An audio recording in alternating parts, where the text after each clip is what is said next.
They done stole the damn doll. So rude. Okay, suck it up, bitch. Like, you're actually embarrassing. Clutched my pearls. Crazy, jealous. Don't nobody want your husband, girl. When I catch you, Ricky, I buzz the windows out your house. She done got snatched up, sucking little dick. 너의 중요하다는 words. It's for you. It's all for you. 가만히 있으면 안 되는 걸까? 왜 그런 거야? I look a mess. Let's move past that. I am enjoying it. I definitely like Pip. Definitely like Ravi. I think Ravi and Pip are going to be together. One thing I will say, I don't think Saul did it. The evidence was lacking. The thing with Saul is I know it's easy to blame the brown kid, especially that reporter. That reporter was like blatant in your face racist, talking about don't Indians have different beliefs than us. Let's say fuck that reporter, that racist ass bitch, he goes fucking and died. Truthfully, he was so blatantly racist. It was actually disgusting. So fuck that man. And that's how I feel because bro, what the fuck is wrong with you talking about? And that's how Indian people are and shit like that. Like bro, you can't hide that you're racist. Like come on. Give the time. Like without being racist, it's funny, insane. The thing with Saul, seems like he was a really good kid, really smart kid. He got into Yale, super duper impressive. My thing with Saul that's bothering me is how Saul died. Just don't understand what the whole point of the bag was. I think that's used to kill someone, not for someone to take their own life personally. Also, Naomi, it seems like she's knows something and she's hiding something, and I think Max also had a little bit to do with it. I feel like the story is going slow, especially for the first 8 chapters. I'm almost 100 pages in. Right here, right now. Yeah, yeah, yeah. 너를 찾으면 안 되는 걸까? 왜 그런 거야? I'm okay. Super older guy. So the dad was cheating. Okay. We need more. Hello. So I've been reading this book, right? It's been probably 2 weeks since I started reading it, and I'm on page 106. Yeah, but I'm ready to like get this book done. I am finishing this book. You want to know what that means? I will tell you. It is going to be Lexi's readathon. Lexi's readathon. Lexi's readathon. So yeah, I'm doing a readathon today. who would have thought? So let's go into what we know now. It seems like Andy was an instigator. She liked starting drama. She liked when drama happened around her, more specifically with the people that are around her. What we recently found out is that supposedly had a relationship with an older man. There is a good chance that maybe that person's a suspect. There's a lot more to know. I guess it's time to get reading. Your heart, keep it in your pocket for safekeeping. Don't ever let nobody be the reason you throw it out. You stop caring about it. Don't let your hair get in the way. Can't be the Y'all, Andy's little sucking little b. Oh my god, she is so red. Not cute. I knew Andy was a mean girl. Girl, this is psychotic.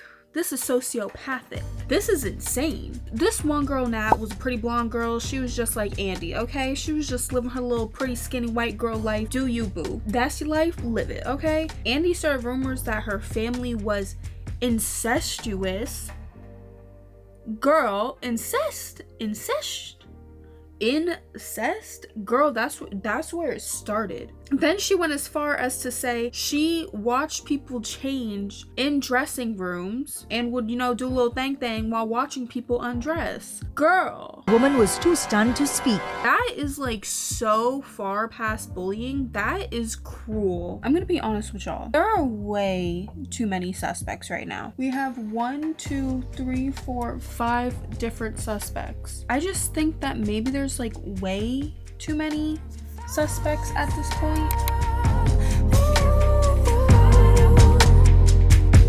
And I know that you really tried to protect it. I know that you really tried, but you didn't get it. Sometimes you fall.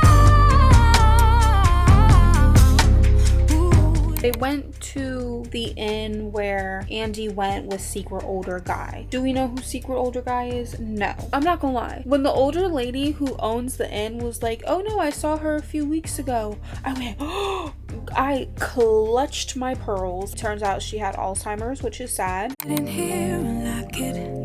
Keep it in here, don't knock it. Before you try being on your own side for once. But sometimes you fall. Someone made us. Who the made you? Sis, they lied. Those lied. Naomi, who seemed like she felt guilty about something, she definitely was guilty, because guess what? You lied about Saul leaving the party at 10:30. You knew he left the party at 12:15, and now you're about to get caught. That's the part I'm at. You're about to get caught, and I would love to see what your reaction is. We know that Saul's innocent. He did not end his life, and there's someone, you know, behind the scenes blackmailing Naomi, Max, Jake, all of them, and that person is more than likely the person who killed Andy and Saul.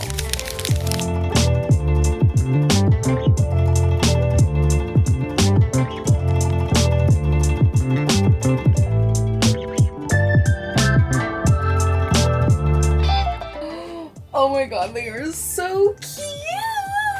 I can say that I am a hardcore Ravi and Pip shipper. Actually, I will take that back depending on the age gap. I'm pretty sure that Pip is 18. If she's not, put boo in the comments. I deserve it. They took Barney. They done stole the dog. They done stole the damn dog. Oh my god. Pip was getting threatened. She was getting threatening letters. Person who was threatening Pip is likely the same person who threatened Naomi and Max and all that. Daniel, Nat's brother, is so twisted and entwined into this. Daniel's wife is a bitch. I don't know what the f***'s wrong with her. Her jealous ass. Don't nobody want your husband, girl. Turns out Daniel was the one who did the police report when Max got into an accident, so he like kind of committed insurance fraud, falsified a police report himself. Sir, if it's America, knowing him, he's still gonna get his pension. Stanley Forbes seems to be a big part of the story, and he keeps on showing up. What his part in it is, no freaking clue. No freaking idea. They done killed the dog. They done killed the dog, girl. Dead in the river. Dead as hell.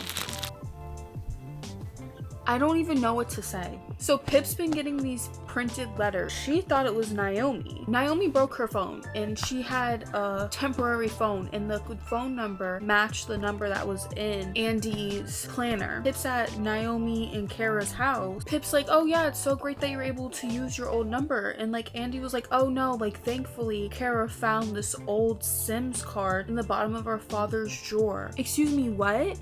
Elliot gotta be the person who killed Andy. If this don't give you a men ain't realization, I don't know what will. I don't know what will. No. Why?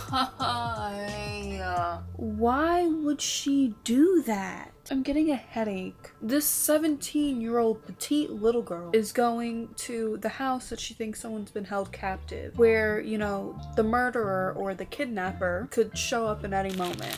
God, she's like giving me heart palpitations. No. I can't believe he killed Saul. That's messed up. And he didn't have to. That's what makes it suck more. Wait, what? He said he didn't kill the dog. No, I don't like this. I don't like this. Y'all, it is 8:11 and I'm on chapter 48. We need an applause soundtrack. Just play it. Just play it. Last chapter. Oh, so what we know now is Andy's sister was essayed by Max. Andy is messed up. Your sister is literally like, your friend essayed me at a party because he put drugs in my drink that he bought from you. And Andy was like, why would I care? What is wrong with you? Andy was just following that whole day. First at Mr. Ward's house, and now her sister pushed her. I feel like Becca wouldn't have gotten in trouble for that. So Becca went and talked to the older lady who owns the inn. And that's why the old lady was confused and said, no, I saw her a few weeks ago. She was just mistaking Becca for Andy. The sad part is it actually seemed like Pip wanted Becca to move on and have a better life. And Becca was like, yeah, no. You're dying tonight. Thank you. I just read One of Us is Lying, and I'm gonna be real. Very similar ending. Kind of hesitant if I want to continue the series at this point.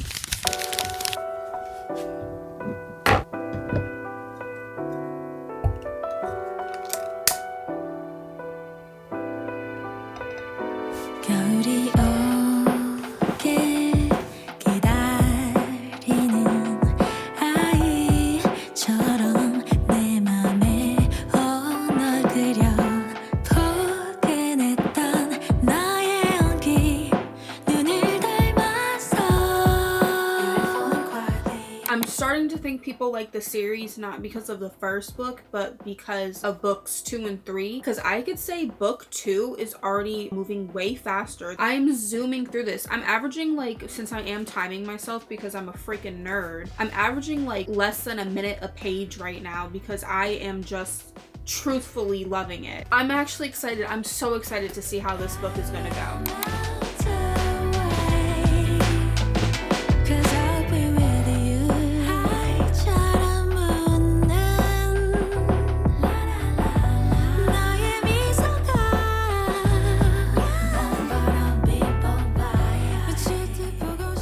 This book is so much better. Something definitely happened to Jamie. This man is not coming home anytime soon. R.I.P. Jamie. He definitely got mixed up in the wrong crowd. He was stealing from his old employer's like company credit card. He was saying that it was life or death, like he wouldn't have stolen it if it wasn't life or death. Like, whose life was in a life or death situation? Was it him? Was it someone else? He went to a high school party, which is very abnormal for a 24-year-old. That's not normal. If you're 24 and you go to high school parties, I hope you know that's not normal. You should not be doing that. He went and he was basically there looking at somebody, but we don't know who he was looking at. Nat is hiding something, that for sure. Nat's boyfriend has something to do with this. He was too quick to answer questions, and I didn't like that. You and I shut and lock all the doors. 널 원해 기다려왔어. Look into my eyes. 우리만의 시간으로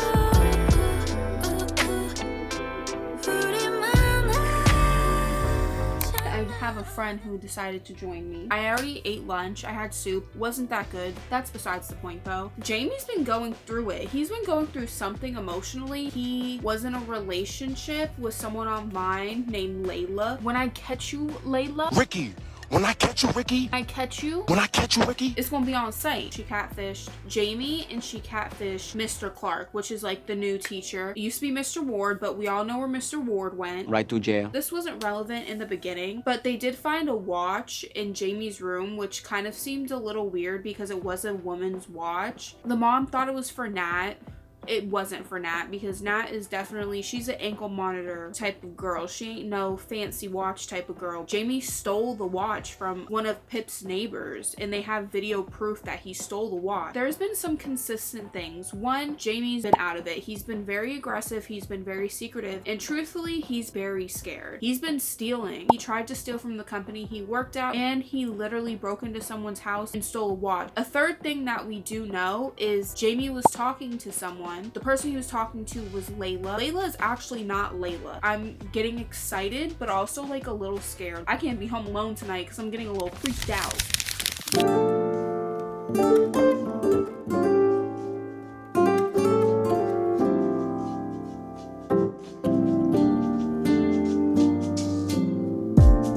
So casually keep diving into concrete. So bittersweet.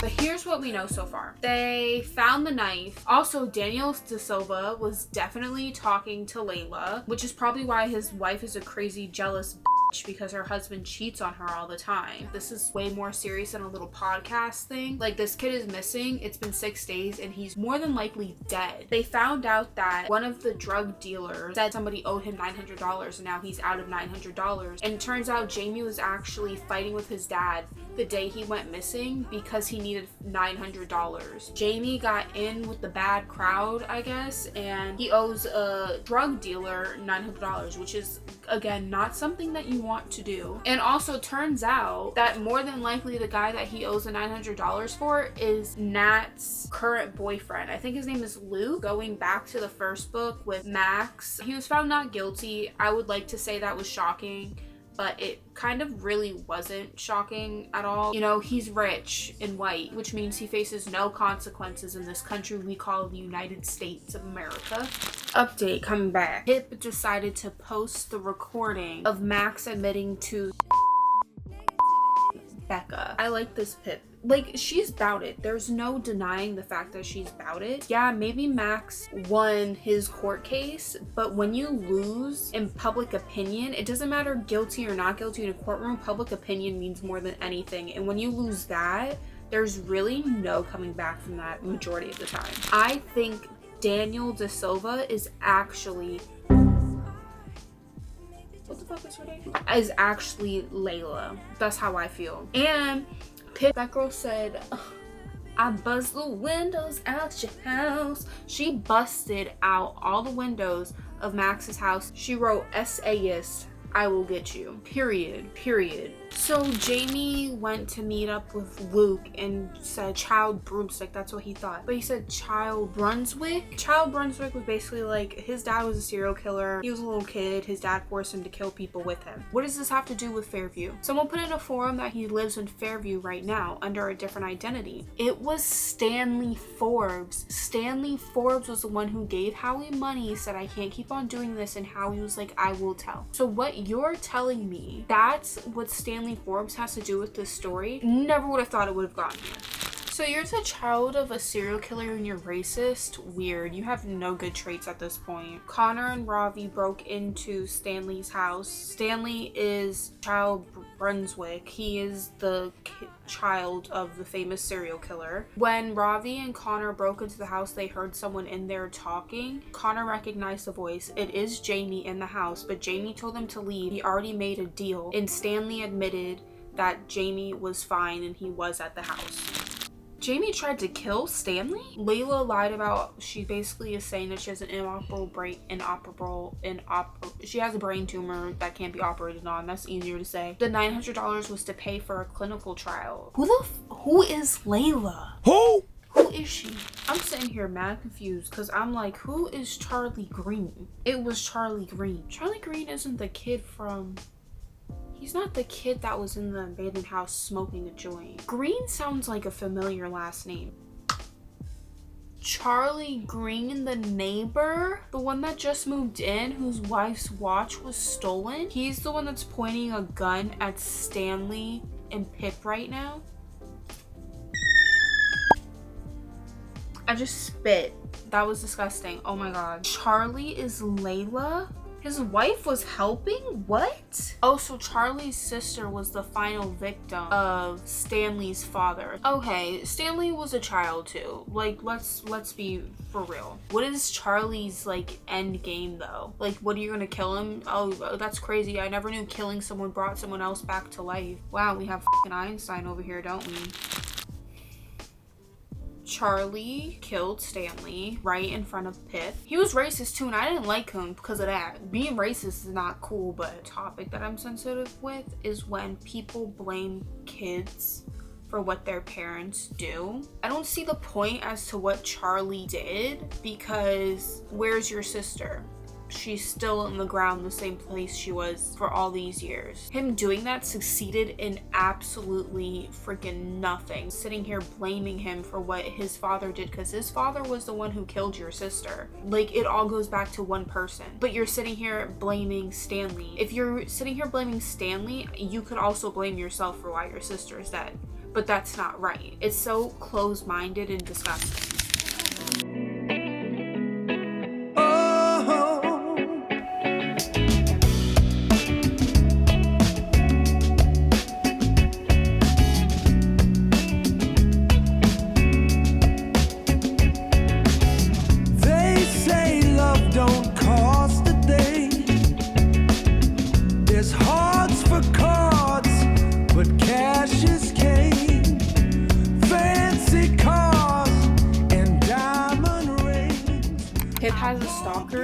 like messing with her by drawing chalk figures and leaving like dead headless pigeons by her house, not exactly in front of her house. They're doing just enough for her to notice, but not enough for there to be proof for a report for stalking. But nobody believes her except Ravi. Everyone thinks she's paranoid. I just got past the scene with Aunt and Lauren. They definitely give I'm peaking in high school and that's it. At this point, Aunt and Lauren are so corny, it's actually hard to read. It's like, how do you look at yourself in the mirror and not laugh at yourself? Like, you're actually embarrassing. One thing is the concern about Pip and her PTSD was justified because she has been taking Xanax to help her sleep and she's not able to stop, and that probably is going to have a huge effect on her life. We'll see. But not much has been going on, truthfully. I've been trying to rush and read it and get past the slow parts, but this book is definitely a lot slower than book 2, but not as slow as book 1.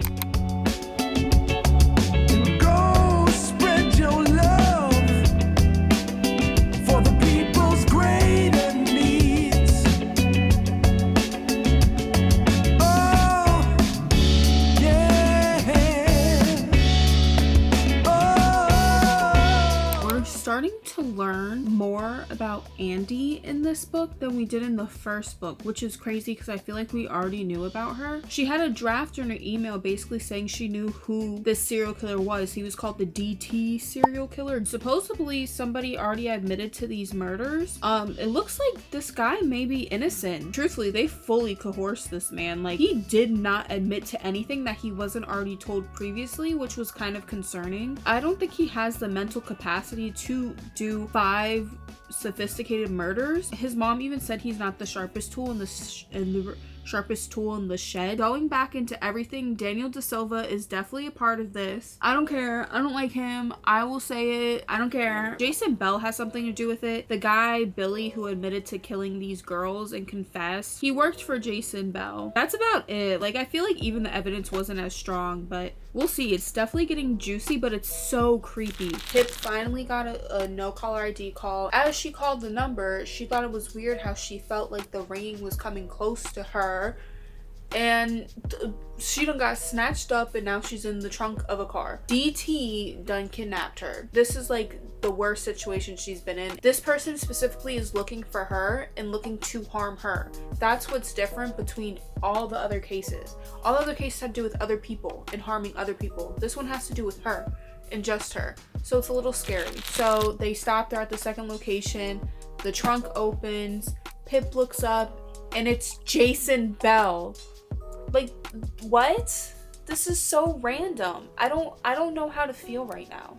Andy knew that her father was the DT killer, and that's why she wanted to leave Fairview. Everything is starting to make sense, and I'm loving book 3 now. He's putting tape all over her eyes, over her eyebrows, all over her face. I think it's so cute how she's like talking to Ravi in her head to help her through this situation. But truthfully, I'm gonna be real, on page 230, I don't see how she could get out of this situation. I have to show you how excited I am reading this book. You know the book is getting good when the page is ripped. I fully ripped the page when I was trying to just flip it, and I ripped it.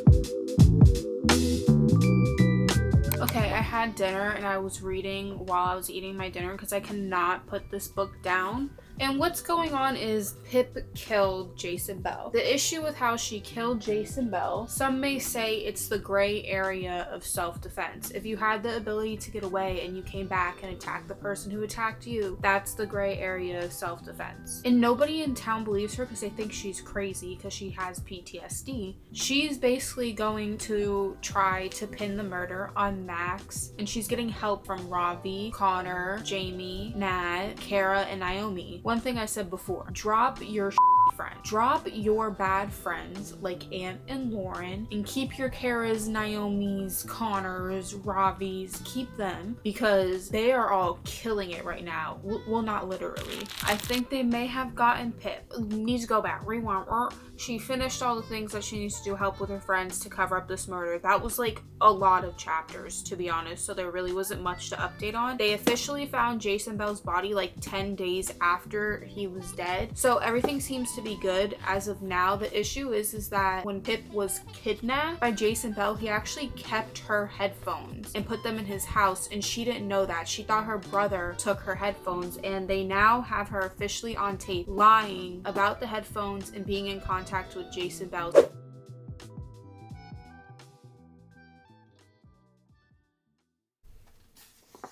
Page 452. 1 year, 7 months, and 28 days later. We're at a time skip. 3 minutes after the verdict was read in the state of Connecticut versus Max Hastings. Hey, Sarge, remember me?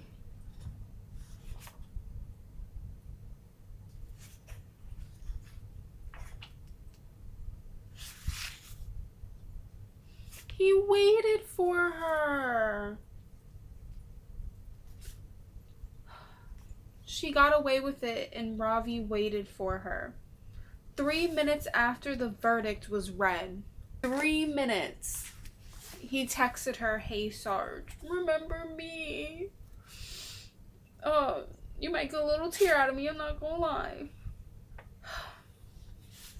That was such a good ending. I'm getting emotional. I'm not crying on camera. I refuse to do that. Suck it up, bitch. Oh my god. That was such a cute ending. Okay. I'm finally done with the series. Officially done. And here's how I felt about it. Book 1. Hell yeah. I have pros and I have cons.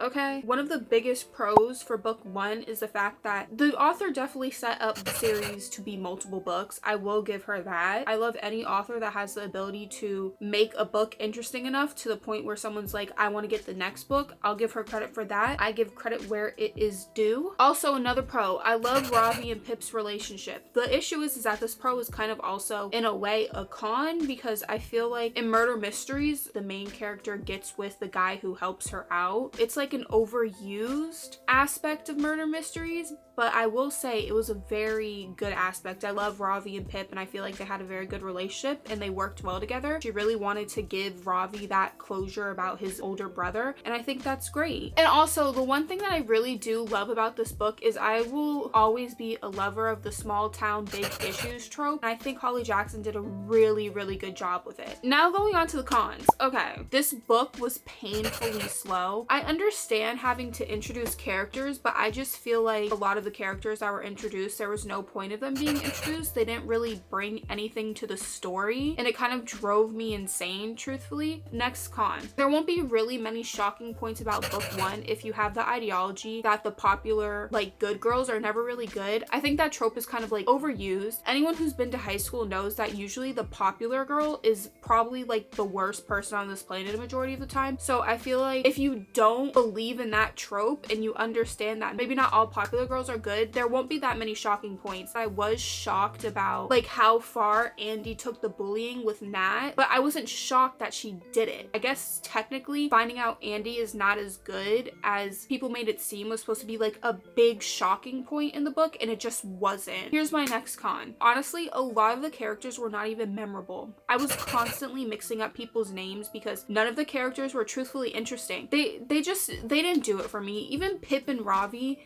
I would say they were considered to be like the main characters, and I didn't think they were interesting. I thought Kara and Naomi were way more interesting than Pip and Ravi. Despite the fact that I loved Pip and Ravi's relationship, that was the only interesting aspect of their characters in book 1. So based off of all of that, I'd probably give book 1 a 3 out of 5. Now going into book 2. Book 2 was my favorite book of the series. I loved book 2. The pacing was amazing. I honestly had a hard time putting it down. Every page there was a new revelation, there was a new detail. Another pro I would say is the fact that we also saw so much more of the characters and how they interact with each other and what their relationships were with each other. I love that we got to see more of Ravi and Pip. I love seeing a supportive boyfriend. I love seeing just a couple who supports each other in every aspect, and no matter how crazy some of the things may seem. The reason why I like book 2 so much is because the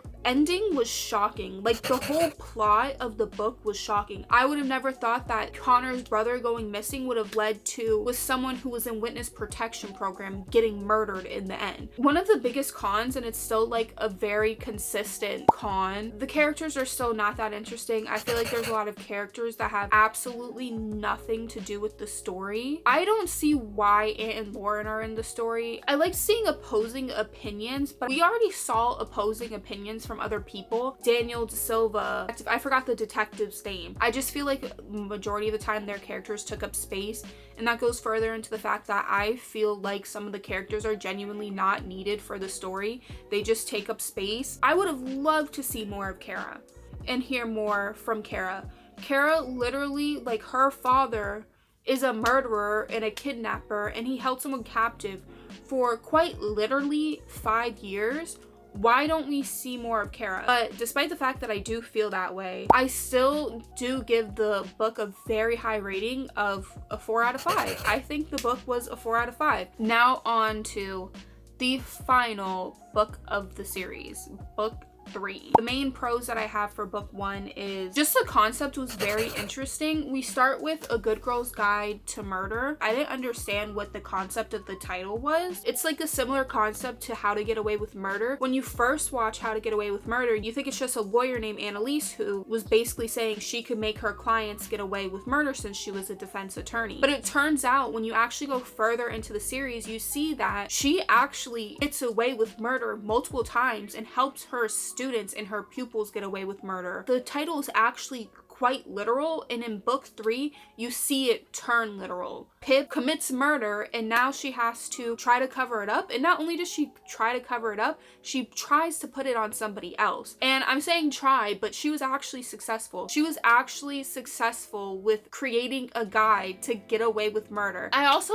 like, we've got to see more of the characters. I give credit where it's due. All these characters' loyalties were tested, despite the fact that the characters wanted to be loyal to Pip. Like, they're still human beings. This is an overwhelming situation, and a lot of them were nervous, and I genuinely like seeing that. I didn't want to be like, yes, of course I'll do it with no hesitation. In reality, we're all human, and helping someone get away with murder is a very scary thing. Another pro is, I will say, I loved the ending. I actually looked a little more into it, and it seems like a lot of people didn't like the ending. The ending is a pro and a con for me, so let's go into the cons. I like the ending, don't get me wrong. I felt like it was okay with the series to end there. Personally, since I love seeing a lot of the characters, and I've said this multiple times within this outro, I would have been okay with seeing how all the characters were, like, in a longer time skip after Pip got away with murder. Another con is I feel like almost 200 pages of the book was not needed. I understand going into the aspect of it's a guide to, like, get away with murder. It was too much. I genuinely felt like some of the pages were just not needed. I was truthfully skimming through half of the book. It was just super detailed on how Pip got away with murder. If you're into that stuff, yeah, I guess it would be more interesting. Also, another con is, which is a con that's been in the book 1, book 2, and book 3. Like, I would have loved to see the characters' reactions to what they were helping Pip cover up, because they didn't know, but as soon as the news went on and they saw that Jason Bell was dead, they kind of could have put 2 and 2 together, and then when Max got arrested, that would have made it so obvious. I would have loved to see the other characters' reactions, and for some, like, I felt like it was too much about Pip. Like, I understand she's the main character, she's the one that committed the murder. Other people were involved. I would like to see other people's reactions and opinions on it. I think Holly Jackson did great with showing the humanity within each character when it comes to how they felt about helping Pip in the beginning. I would have loved to see that continue after they helped Pip and when they found out what they were helping Pip with.